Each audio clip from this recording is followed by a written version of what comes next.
Go.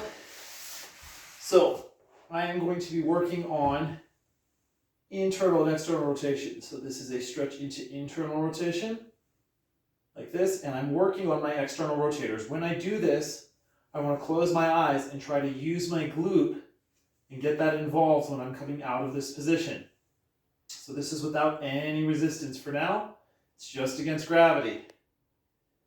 If you are a neuro patient, try closing your eyes and working on it that way.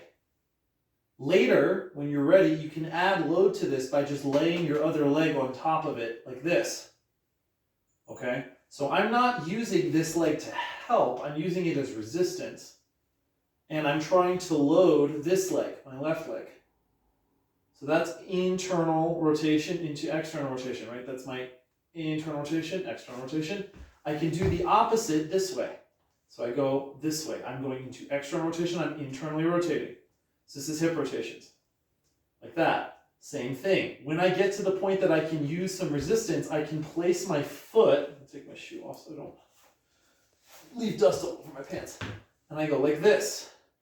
If you are a neuro patient, try to feel your adductors on the inside of your thigh firing.